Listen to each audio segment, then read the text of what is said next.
Una rapina finita nel sangue, il titolare di una sala giochi ucciso a bastonate o forse a sprangate da un bandito a volto coperto. Un omicidio brutale e deliberato che ha per vittima un esercente, un sessantenne originario della provincia di Brescia, residente da tempo nella bassa veronese, il titolare del locale Qui Gioco di via dei Caduti, che qui vediamo nel video tratto dal sito del quotidiano L'Arena di Verona.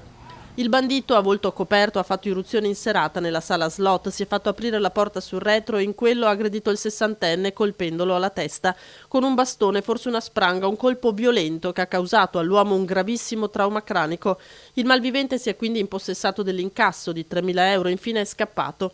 È stata l'altra titolare della sala slot a trovare il socio esanime a terra in una pozza di sangue e a chiamare i soccorsi, ma il sessantenne è morto poco dopo l'arrivo in ospedale. Sono ora i carabinieri del nucleo investigativo di Verona e i colleghi della compagnia di Legnago a indagare sul tragico episodio che ripropone in tutta la sua drammaticità il tema del pericolo corso da esercenti e commercianti di fronte a una criminalità disposta a tutto, anche a uccidere per poche migliaia, a volte poche centinaia di euro.